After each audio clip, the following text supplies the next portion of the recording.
What's up, everybody? This is Jeff Moore, currently serving as the CEO of ICE. And before we jump into today's episode, let me take a moment to introduce Jane, the clinic management software and EMR that so many of us in the ICE community use and practice. Change is a normal part of clinic life. Maybe you're expanding your team, introducing new offerings, or growing your client list. As your clinic evolves, it's important to have an EMR that not only supports those changes, but also grows with you. Jane's new Balance, Practice, and Thrive pricing plans offer flexibility, allowing you to easily switch from one plan to another depending on your current and future needs. There's no long-term commitment either, just simple month-to-month payments that let you focus on running your clinic. And with every plan, you get features like one-on-one telehealth, email appointment reminders, and unlimited support.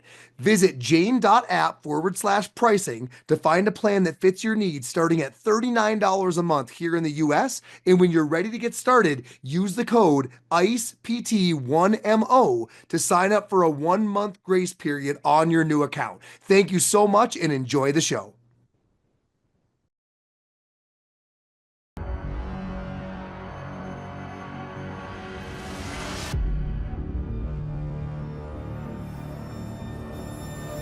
It is game on. Ellen, welcome to the show. Thank you.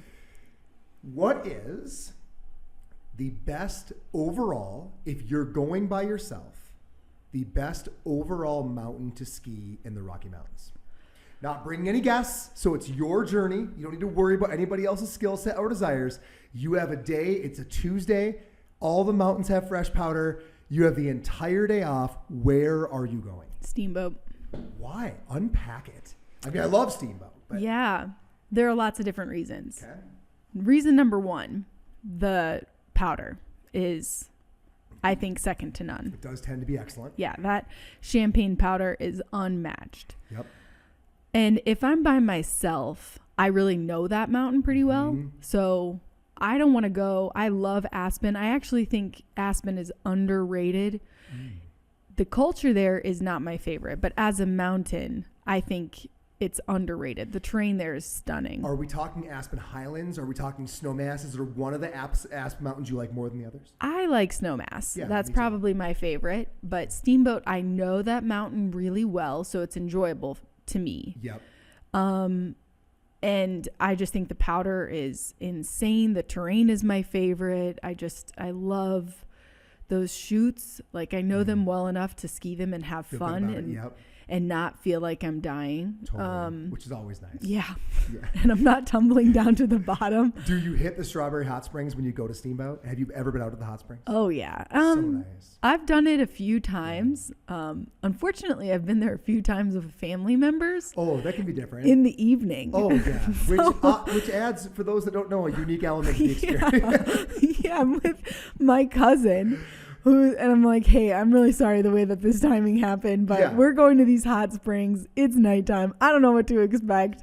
And so, I'm trying to, I'm dodging getting hit in the face by random people's appendages. And I'm like, I'm really sorry that this happened.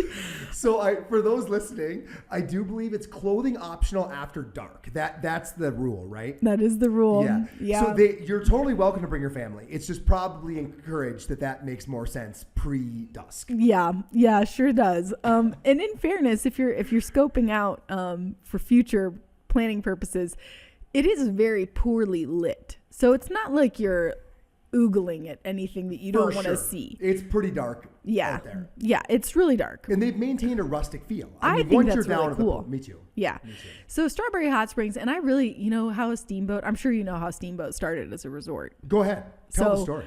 So it was two ranchers that had a bet, and one of them said to the other, I bet you a case of whiskey that I could have a successful mountain resort here, and it was successful. So I love that feel more than anything. So I'm going to Steamboat. Actually, I was just there with my parents and my newborn. My baby was crushing that mountain with her daddy. Yeah, it was really cool to see. So I hope that we can have generations of skiers to come. Awesome. So you heard it here, folks. If you are coming out here, Steamboat Springs is somewhere you shouldn't miss. The boat has a great vibe. It's a different vibe. It's a cool town. There's some great spots to eat. The hot springs are there. It's definitely worth checking out. And like you said, great powder. Yeah. Let's get into it. Ellen, you have really championed the obesity space inside of our ICE ecosystem. Oh, wow. And I love that. It's a taboo subject. It's tough. Everybody's got strong opinions for good reasons. It's just tough. I guess start off with why the interest in this space? What kind of sparked it? What led to it? How did you kind of get in between these buoys? Yeah. Well, I'm really humbled that that's kind of how you see my enthusiasm for this topic. Really, healthcare is changing in how we see obesity. And obesity as a disease in the past 50, 100 years is something that we have to be concerned with. You know, healthcare is always changing, and how we look at obesity is changing, whether we like it or not. You know, this is a modern problem that requires a lot of modern solutions. And that's kind of my passion is understanding that, because, you know, when we're in PT school, we learn a lot about things that were really relevant, you know, the past 30, 40, 50 years. Sure. Back pain, shoulder pain, knee pain, you know, pediatric conditions, neurological conditions.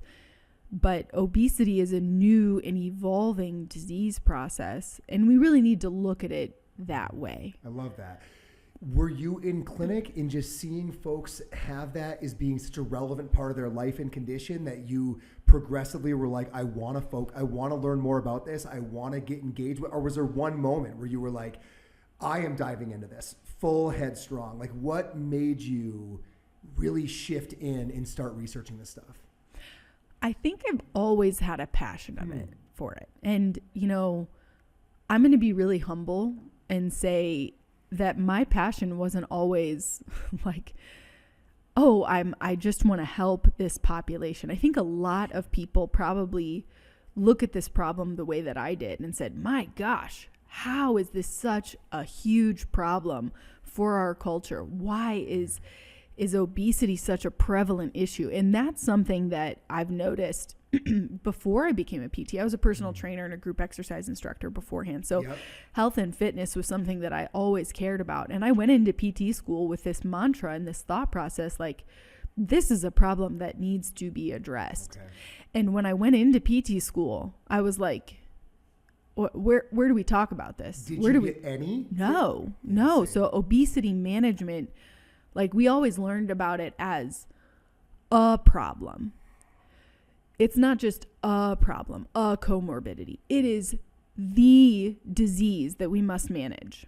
So if I can just yap about this for a minute. So we look at obesity and say, oh, it's just excess fat tissue. But like, okay, if your heart were 2-3 times larger than it needed to be, that's a problem physiologically. If your pancreas, if your liver were enlarged, you could see that it's not just a storage issue. It comes with a lot of other sequelae, you know? So obesity, we can't just look at it and say, this is just excess tissue. That's not how this works. Adipose tissue is metabolically active. So there are two different ways that we look at obesity. Adiposopathy, which basically means sick fat disease, that this excessive amount of adipose tissue puts endocrine pressure on our body. So it acts as a hormonal mediator to increase inflammation, increase risk of diseases, increase risk of cancers, increase risk of mental health impairments and depression. There's a bidirectional relationship between obesity and depression that we don't really get a chance to talk about much.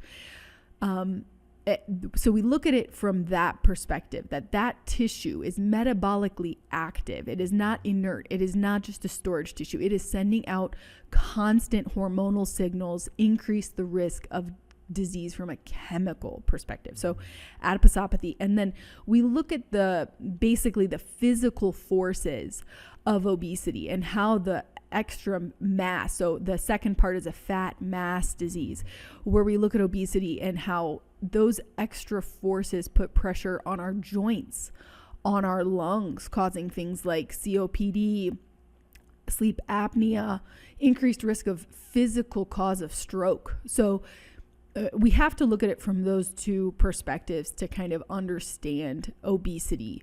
And that it's not just a comorbidity. It is the disease that we are treating. And then, oh my gosh, then we really we can't just treat it as separate from the psychological impacts of obesity. So that, I think, if I could reflect back, a lot of people say, gosh, why are we as a country so fat? What is the problem here? We know better, right? Or at least we think we do. Yeah. Why are we unable? Why? Totally. Why? And so that's where I think, if I can just be totally, fully transparent, I started this journey like many other people saying, what is going on here? And I think if I can reflect back on my understanding of this global health concern, it's only recently, and I'm still growing, it's only recently that I've kind of taken on the lenses of somebody living with obesity to understand what it looks like as a person in a bigger body to face discrimination from healthcare providers, discrimination in the gym, that guilt and shame, and really understanding how that cannot be overlooked as we manage this as healthcare providers. Because if we miss out on that psychologically informed treatment of somebody living with obesity, then we're really, really not going to do a good job. We're really, really going to shoot ourselves in the foot. And actually, there are so many studies that show that one kind of occurrence with somebody with a fat phobic provider. So you as a person with obesity come and see me, an orthopedic surgeon, and I brush you off and say, I'm not going to do the surgery unless you lose 50 pounds. You know why your knee hurts. It's because you're fat. Yeah, I don't know if you know this or not, but you're morbidly obese. One intervention like that can have lasting impact and even lead to immediate binge eating events. So it's like we're doing this wrong as healthcare providers. And that's kind of been my recent interest, is like, what are we doing wrong here? We need to kind of look at this from a different perspective. So from our side, I guess, speaking in kind of the PT/OT rehab provider lane, we don't get a lot of it in school. By a lot of it, I think for me, I can say none. I don't remember this topic ever coming up. That's not to say we didn't get a little glancing blow on sound nutrition, and perhaps that could overlay into maybe at least providing information for some of these folks. But certainly identifying this or thinking about it as a disease and intervening in any meaningful way, I was completely unfamiliar with. How do we go from that being the precedent to where you think we need to be as providers? So I guess, where can we learn the information, and what would you love to see rehab providers doing differently when these people are in their clinic with so many opportunities to engage psychologically, physically, educational? Where do you want to see this go, and how do we get there? I don't think people should interject how they feel about obesity if they haven't put a specific and conscious effort into learning how to manage it. Okay. So this is one of those things. Might not be an all play, you know? You should not shoot from the hip when you're trying to help somebody with obesity. You really shouldn't shoot from the hip, because so often we think we're helping and we don't have the practice. We don't have the consideration. We don't have the different viewpoints to really make an impactful, supportive role in somebody's management of this disease. So you can't shoot from the hip. Yeah. So do the work. I'm really grateful that I'm a part of this team to provide some insight into how to help somebody with obesity. So I'm hopeful that our team and ICE can construct more helpful information through podcasts, through these types of interventions. Virtual ICE, I think you have an episode I've done two now. I'm very hopeful that this is where it's going to happen, because, going through educational institutions, things are so slow, and, you can't graduate from school and be like, I know all I ever need to know to be a good physical therapist. You constantly have to learn and grow. So I think that intention to say, I want to learn more. And it doesn't have to be from just ice. There are lots of different, I think being well-rounded is important too, because if you listen to one person's voice too loudly, that's the only one that you're going to reference. And there is not, I think that you have to be well-rounded in this space because there are so many polarizing opinions. So I intentionally follow influencers who you might see their perspective and be like, whoa, that is not where I line up. We are not on the same frequency here. I do that intentionally because I think being able to see different people's perspectives is really important to be impactful. Because I think people, and I have not lived with obesity. I have not ever had to lose a significant amount of weight. I've dabbled in, weight tracking and macro counting. And I want to at least be versed in some of the apps and know what different things taste like, protein supplements. And I want to know what those diet foods taste like to people. I want to know what it feels like to manage obesity, but I want to be totally transparent that has not ever been a part of my personal journey. But at the same time, I think healthcare providers think that this is just a calories in, calories out kind of balance. It's so easy to say, oh, well, just eat less, move more. Easy, right? Yeah. Come on. That's what it should. But that just so overlooks the personal and psychosocial management of this disease process. And you can't treat it without thinking about that. So I intentionally follow people who are not really on my frequency where I would find myself naturally, because I want to understand their opinion. I want to know how they feel like the world sees them so that I can meet everybody where they're at. Yeah.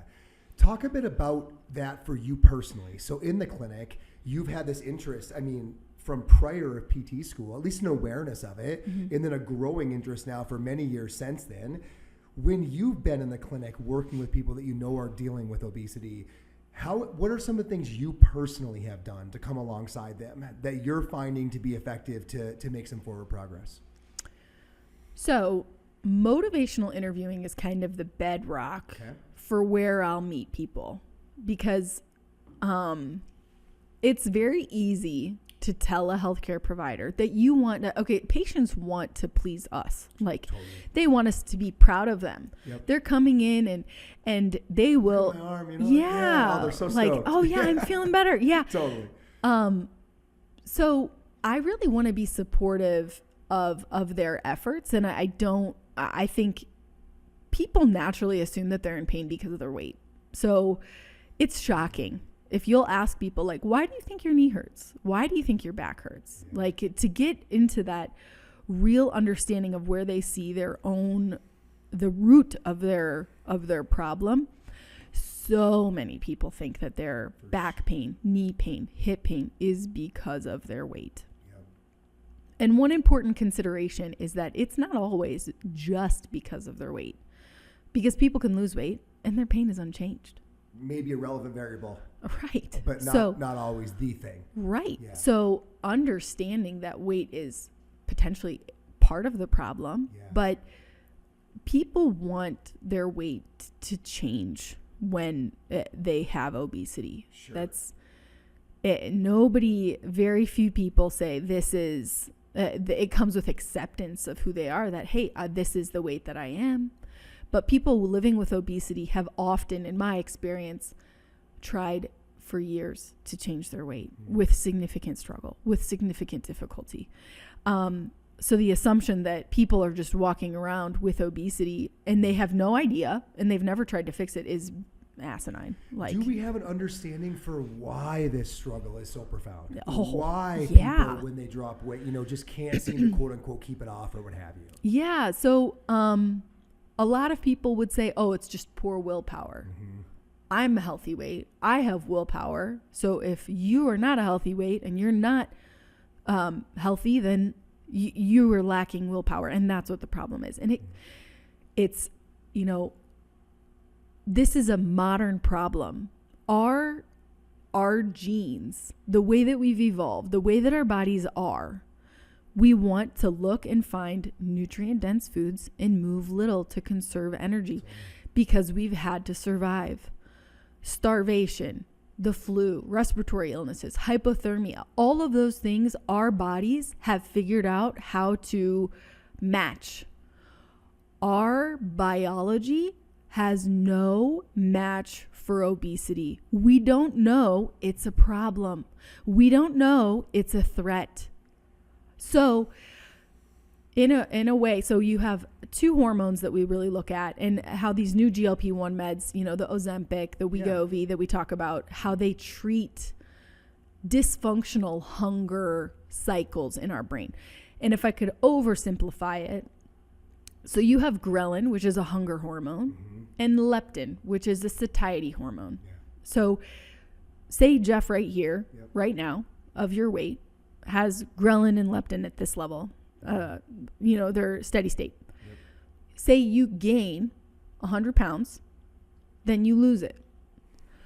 From that moment on, your ghrelin hunger hormone will be elevated and your satiety hormone will be lower because your body doesn't know that heavier weight that you were was problematic. Your body does not know that the fact that you were 100 pounds heavier was a problem. In fact, historically, it probably sees it as success. You must have found food. You must have been able to conserve it, right? Yeah. So, and then from that moment, our hormonal drive for food, our hunger is higher and our satiety is lower. And we will constantly try to get back to that weight. I give people significant credit who have lost weight successfully and with any measures, because it is physiologically challenging to lose weight and keep it off. That's why there's such a recurrence in the management of obesity, because you gain this weight, you lose it, and then your body fights to get it back. And it's endless. It's very challenging. So to see it as just a willpower thing and a caloric balance is a very, it really overlooks what obesity is. And it's an oversimplification. For sure. I wish that any healthcare provider who wants to talk about obesity could really understand that balance and that difficulty and the psychological impact of trying to manage something that everybody else thinks is your fault. There's such a gravity of the guilt and shame that people with obesity have that we can't overlook as healthcare providers, because if we want to do a good job managing this issue, we have to look at it as a neurological, a behavioral, a psychological concern. And you wouldn't tell somebody with anxiety to just, cheer up. Yeah, I'm happy. Why aren't you? Yeah. You can't look at somebody with depression and say, what's the big deal? Look at the bright side. Yeah. That's not how this works. You need to, that's a real oversimplification of a very complex problem. For sure. That requires empathy. And so I think that's really what I'm excited about in obesity medicine. Now that's really been something that I think is it's top of my mind, that we need to have that understanding before we start really getting into the weeds of treating this condition. Love that. You mentioned the GLP-1 meds, and they're so popular right now to talk about, to take. There's concerns, obviously, that, hunger goes down. We worry so much about maintaining muscle mass and some of the longevity implications. At the same time, it does seem to be being more effective than like anything up to date to actually get this under control for some people, and that's your priority. Where do you stand? Are you, I don't want to say encouraging it. We're not in the business of prescribing medications, but patients are bringing it up. What kind of advice or counsel, where do you stand on it? Pros and cons? Just speak to that a little bit. Gosh. Yeah, I mean, I am like you in that I think that GLP-1 medicine, it's irksome that obesity is a problem to begin with, and I don't want to treat this complex problem with a drug that you have to be on forever. But no doctor and nobody is prescribing GLP-1 meds as a first line of defense. Okay. So it's very the problem has gotten so significant that we are now seeing this medicine used in children, the obesity epidemic. Yeah. So I guess we're not dealing with a small obesity problem.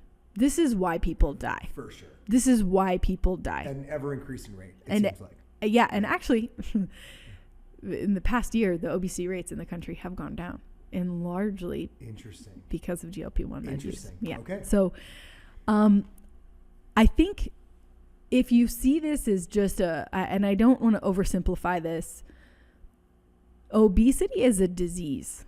And if people had cancer and we had a medicine that we knew fixed the problem, we would say we should use the medicine and you should probably stop smoking. Yeah. Like it's an and not or. Yeah, okay. So I don't want to say that this medicine is exciting. And it's not just exciting because it works so well. It's also exciting because it's kind of the tip of the iceberg for understanding a lot of problems in healthcare. These medicines are crazy expensive to get from a pharmaceutical company without insurance. They're insanely expensive, thousands of dollars a month. Oh, wow. But they're cheap to make. And so now it's not just exciting because, like I said, it's not just because these medicines work. It's because they are kind of an example of all of the problems in healthcare. Why is it so expensive to make this or for me to get this medicine when it's so cheap for manufacturers? So then you see counterfeit medicines. You see medicines available from compounding pharmacies, which are illegal because of shortages that the drug companies were having in producing some of these medicines.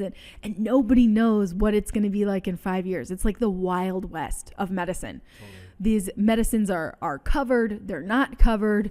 They're reimbursed. They're not. There's new medicines that work even better.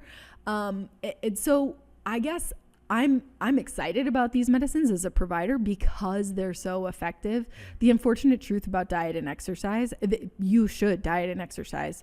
Those are important things of a healthy lifestyle to maintain muscle mass, to maintain a lot of other elements of health. But telling somebody with obesity to do diet and exercise when they have morbid obesity has a very, very, very low success rate. Let's just be pragmatic here. That recommendation is seldom to make a dent. And that's sad, right? But it's true. Got to face the facts. You got to face the facts. And like you said, it's and not or. Yeah. No one's out there saying you should only take this medicine. Let's make sure not to diet and exercise. But okay. So this is what if I could just put one little dent in this conversation. Yep. Why aren't PTs part of this solution? Why? And we're speaking about obesity in general. Obesity in general. Yeah. So I've met with some referral sources who are obesity medicine specialists. Yep. And the take home for me is, why aren't we involved in this? That's given me an eye twitch for the past 10 years. And we're not. I asked him. Yeah. I'm like, so I met with a leading obesity medicine doctor in our area, Dr. Lazarus. And I said, when you have somebody in the clinic, they don't know how to exercise. They don't know what works for them. They don't know what resources. You're giving them medicines to help them, which are worthwhile. Yeah. You're talking with them about nutrition, and they have a nutritionist in their office. Who do you refer them to help with exercise? Nobody. What? Crazy. What? Crazy. And why aren't we talking about what we can provide? Jeff, it's on us. Yeah, I love that turn right there. Like, on the one hand, you're frustrated by the physician's answer. On the other hand, we clearly haven't made our solution on the radar for these folks. I mean, to his credit, he talks about the importance of exercise. He's not saying do whatever. He's saying exercise is hugely important. Here are the recommendations. Here, but I've asked, like, okay, so if you're using your health insurance or you want to do cash pay, where does personal training fit in? Where does fitness fit in? It's not structured enough for a physician to feel good about referring them to potentially. And like you said, there's so many other variables. Like, talk about a provider ready to come alongside these folks. You mentioned the need for motivational interviewing, the psychosocial component, the physical. If we aren't the right provider to Who is? Yeah. So, okay, you're a physician. You want to refer a patient that you care about to somebody reliable. Are you going to send them to a personal trainer who may or may not be like, oh, that stuff is poison that they're providing you? No. Yeah. That's not who I want to link arms with to manage this. That's not who I want to trust my patient with, who's going to undercut potential, or saying like, hey, what worked for this X, Y, and Z person is keto. Have you ever given that a try? You don't need a rando as a physician giving these wild recommendations that aren't going to be potentially safe or helpful for your patient. Like you said, this is somewhere that as rehab providers, we've got to step up, because our ability and need to have a foot in all the buckets, the medical bucket, the physical, this is where that needs to be leveraged. Like being able to speak the nuanced language, having a respect for the science, being a clinical scientist, having a tempered response. Talk about someone who's got to be able to engage all those. That's what you're built for. Yeah. But got to step up. Why aren't we there? Okay, we squander what we have in managing this population. What do we have? We have time. So building rapport is so important with managing long-term disease. Imperative, and we have more time with patients than any other healthcare provider. More time. Yep. We have, do you want to send as a physician?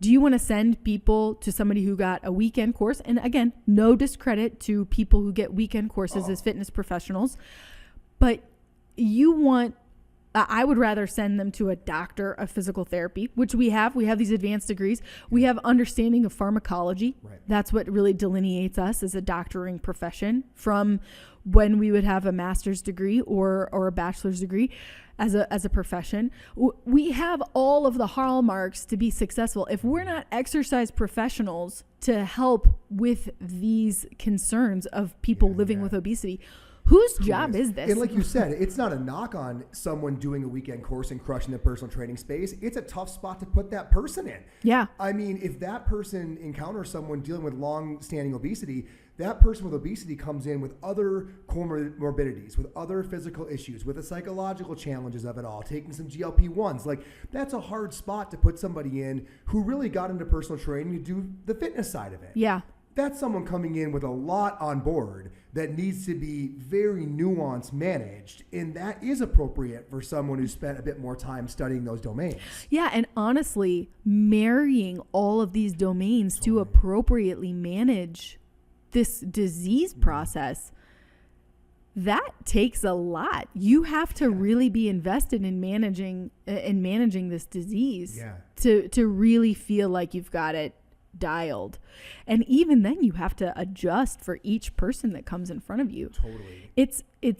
But it is worthwhile because, even slight decreases. So even if you have a partner who understands, hey, you have issues with your weight, you have obesity, you have a chronic condition. Yep. This obesity is a chronic condition that requires long-term management. So we don't, that's why it's not common. Like if you had hypertension, once you got it under control, you wouldn't just say, okay, I'm going to stop taking my medicine. Hypertension is a chronic problem. That's what obesity is. So we look at taking these medicines for the long term because that's how they're effective. And when we do stop taking GLP-1 medicines, unfortunately, much of the weight can be regained. It's not 100% sure that it's going to come back, but there's a relapse because this is a chronic condition. Absolutely. Like you said, it's hard not to be frustrated with our own profession when you really do pause and think, we've got the time to create the relationship. we've got the exercise understanding, we have the pharmacological understanding, we have the psychosocial understanding. We are the right provider to be playing a role in this multidisciplinary. If not us, then who? Are people, and I'm inviting folks to comment in the comments. If you think we're being too hard on our profession, are people stepping up nationwide and saying, I'm a physical therapist and I want to come alongside folks who are dealing with obesity and making it known and being proud of that role? I don't think we are. I mean, you're scouring the interwebs more than I am. Are you seeing at scale PT stepping up and saying, I'm the right person? No. And also, I don't see any of those people offering education. I think you should have a moral responsibility. If I were the only physical, and I use that language strongly because say I'm the only person, I'm the only clinician who knows how to treat people with stroke. There are a lot of people who are living with strokes. Yeah. I have a compulsion to teach somebody else to our profession. So if you're a physical therapist out there, please take the mic. You should be here, not me. Get us up. We gotta, and I want to make sure it's easy. There's a distinction here. It's easy to say, well, yeah, I treat people with weight issues. They just need to move more and eat less. I've helped people lose weight. I've seen it happen. There's a difference between that and saying, okay, I'm following the research. I know what these medicines do. I understand the concepts of motivational interviewing. I've worked with patients and people come back and tell me, hey, you have been more impactful to me in this weight loss journey than many other doctors that I've seen. If that's what I'm looking for, that's what success is, because it's easy, in my opinion, to work with people who have lost weight and be there for that, rather than understanding the nuance of managing this disease process. And in my experience, there are no physical therapists who are invested in obesity medicine the same way that you see obesity medicine specialists in other disciplines like physicians. Well, first things first, to all of the rehab providers out there, if we're wrong and you are out there doing this, when I say hit us up, I'm not saying it lightly. We will put your clinic on blast in the best way. Yeah. If you're out there doing this and you've created a network and you're helping these folks who are struggling with this, we want to highlight you. We'll put you on our social media stories. We'll put you in Hump Day Hustling. Like, we have a lot of ways to let folks know about you. If you are doing this and you're invested and you're committing to the process, we want to hear about it. So hit us up. And I mean, there are physicians in this space, of course, are, there are so many physicians, so many dietitians that have the mic when it comes to obesity management on social media, on different platforms. There's the Obesity Medical Association is actually headquarters here in Colorado. I took some of their con ed but none of it is directed at PTs. Totally. None of it. And none of it is from PTs. Okay. Well, the challenge is out there. If you're out there, let us know. My next question, I really want to kind of wrap things up, getting very clinically actionable for people that have stayed with us in this conversation this far. And they're like, first of all, frustrated. Like, why aren't we doing this? I should be doing this. I feel that compulsion now. If they're ready to start tiptoeing into this space, what are some things that you think tomorrow in the clinic they could start doing when someone comes in who's struggling with obesity? How could they change their practice, whether it's how the visit flows or education they provide or areas that they open up to that person they haven't before? Any advice that you have for clinicians next time someone comes in struggling with that, they could do tomorrow? You shouldn't. I know that's the wildest thing to say. You shouldn't. You haven't spent the time understanding the space? Right. Okay. You need to understand the space. Tomorrow start learning. That's your recommendation. Tomorrow, there's a book by Stephen Rolnick, Motivational Interviewing for Healthcare Providers. Okay. Pick up that book and read that book. If you want an actionable, read that book first. That's where I would potentially start to understand if you want to help somebody, demoralizing them, making them feel like something else, pointing out their weaknesses is not the place to start. If you want to help somebody, you have to see them as a person first. So understanding the psychological weight of obesity should be your first start. Understanding that people that have obesity face significant fat phobia from healthcare providers, and that's what they're expecting to come out of your mouth as they manage something that is threatening their life, that should be where you begin. You know, you are not going to fix somebody's habits. Like, I would say the same thing. You know, when we first started talking about this, Jeff, I was like, you know, Jeff, I have a concern. I want to start talking about this condition that affects 70% of Americans. Do you know what it is? And I made you guess.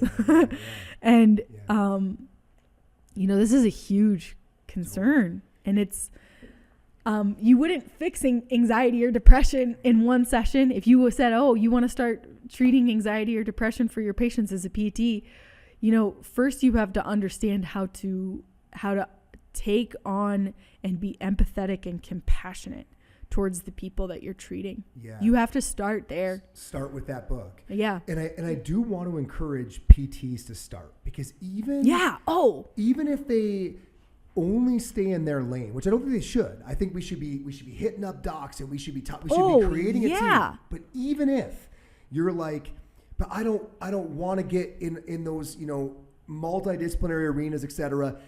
Even if you only thought about musculoskeletal conditions, this is massively relevant. When we're looking at OA and stuff, I mean, we're seeing huge publications saying it's one of the primary drivers, because, like you said, it's not passive tissue. No, and not in pain. Yeah. Pain alone. Yep. So the experience of chronic pain and obesity go hand in hand. Totally. Because of that chemical adiposopathy impact of adipose tissue on our brain. Yep. We are more likely to experience pain and chronic pain when we have obesity. So understanding that relationship alone should make it, I'm certainly not explaining that you shouldn't do something, but you should learn first. And you should, I mean, total full transparency. If you've ever been inebriated, I didn't see this going this direction. Keep walking. But I'm going to come with me, Jeff.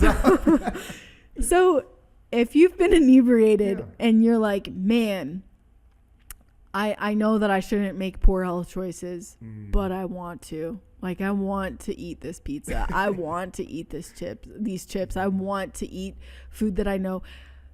I feel like that, I know this is so oversimplified, but just the feeling that you should do something, but there's this physiological compulsion that you can't. People living with obesity have something called food noise, and it's not hunger. It's not like, oh, I'm feeling hungry. It's this constant rumination and perseveration on food. So if you were eating something right now and you were already thinking about what you're going to eat tomorrow, not because it's like, oh, I'm hungry, but because it's like an anxious compulsion. That's what food noise is. So imagine somebody coming up to you, you're living with this food noise, and somebody saying, you know, you just need to eat less. Like, that doesn't help me. Like, I'm stressed and I can't stop. I can't. That's not a helpful solution. Like, oh man, it goes back to our classic conversation of, like, a lot of times people don't need more data. It's not like they don't know. Yeah. Right. But, like, I remember quitting smoking. I smoked for years. Yeah. Oh I knew I shouldn't smoke, but that didn't make it easy to smoke. No, it doesn't make it easier. Oh, man. So if you could have an actionable as a clinician.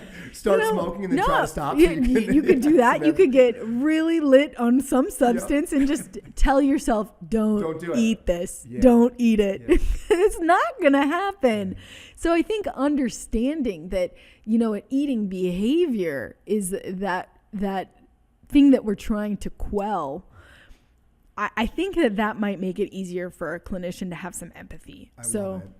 I mean, I have a 3-step process for these folks. I mean, learn first. I love that perspective. It's a sensitive issue. It's complex, and the way we look at it historically has not been advantageous for folks who are suffering. Right. So learn first. Oh, yeah. Go read the book, Motivational Interviewing and Beyond. For sure. Follow people with different perspectives. Try to understand the space. Yeah. Number 2, understand the relevance. This is affecting your person with shoulder pain, even if you want to stay in a narrow lane. Yeah, this is affecting 70% of Americans, obesity or pre-obesity. Yep. And those with musculoskeletal pain, it's relevant there. It's a part of the picture. Yeah. Oh, and I'm so sorry, but this is a big thing. We say, physicians should be referring to us. We're at a point now. Ask some of your patients when you see them. Many patients won't tell you and relinquish this, that they're taking a GLP-1 med. And a shocking amount of patients who are taking a GLP-1 med aren't getting it from a physician. So now people are getting it from, you watch the Super Bowl, Hims and Hers, those commercials selling compound pharmacy level GLP-1 compounds. Or they're getting it from, Mexico. They're getting it outside of normal avenues of getting it from a physician. Those people aren't getting any recommendations. They have nobody in their court to say, you've got to make sure that you're doing strength training to preserve your muscle mass. You've got to make sure that you're doing cardio, not just to lose weight, but to keep your heart healthy and every other tissue in your body healthy. They're not hearing that. So we must do that, but we must do it with skill. This isn't something that you can just pick up and shoot from the hip and say, hey, I know you're taking this med. Here's my opinion on it. You have to be informed, but you have to do something. So I certainly don't want to say that the complexity of this health condition is just too much for us to make an impact on. And we should just avoid talking about it altogether because these people are just too fragile and we have too much of a potential to do harm. Wrong. We must do something. We have a huge problem. Patients need to know that these exercise guidelines aren't just to lose weight. They're for so many other things, for health, for longevity, to be able to look at your 80s with hope and confidence that you're going to be able to enjoy them. So I certainly don't want the take-home message to be that you should just sit idly by and know that this is a health crisis that the world is facing and do nothing. Yep. No, you have to do something, but you have to do something with skill and compassion. Love that. And for those hearing, but I don't prescribe meds, except we have every ability to educate people on this stuff and to fill that gap. Yeah. If they aren't getting it, we have every right and every ability to explain mechanisms and talk about, what a well-rounded approach could look like. I mean, we can be an educational force in this space. Oh, yeah. And I mean, I'm not a dietitian, but it is totally within the scope of my practice to make nutrition recommendations to support musculoskeletal tissues. Absolutely. So if I know that these GLP-1 meds are likely to cause weight loss of muscular tissue, which will happen inevitably with any weight loss type, I want to tell my patients, and by the way, leading obesity medicine specialists tell patients this too, but they just don't have the time to say, hey, you've got to do strength training. Oh, you don't know how? I can teach you. I have a barbell in my clinic. These folks aren't getting these meds from leading physicians who are prescribing this stuff. They're getting them from random sources. Right. Yeah, there are the Nadolskis, to obesity medicine specialists in Michigan, actually. They have a podcast, the Docs Who Live podcast. Nice. And one of them posted something like, the clinic of the future in obesity medicine specialists, has weights in the clinic, and that's what it looks like. And I'm like, let's go. That's us now. Yeah. That's what our profession is now. What are we doing? How are we not here to advocate for exercise and strength training? Like, that's us. What universe am I living in that somebody isn't screaming this? Yep. Anyways, I'm sorry. I love it. There's so many spots we haven't stepped up before, but we eventually have. And this seems like on the horizon. It's a hot topic. Everyone's taking these meds or talking about them. People know the struggle. We're well positioned. We just got to own it. We do. We've got to. This is a huge opportunity for our profession. Yeah. To be impactful, to give people years back of their life. Because unfortunately, we know that taking these medicines takes away from muscle mass, and it's trepidatious. It's to take these medicines as an older person and lose muscle mass. You've already got sarcopenia kind of hanging in the mirror, and I work with the older adult division. That's what we talk about all the time. And so inflammaging and loss of muscle mass, the combination of age and obesity together is something that we can't ignore either. Oh man, we could be here a while.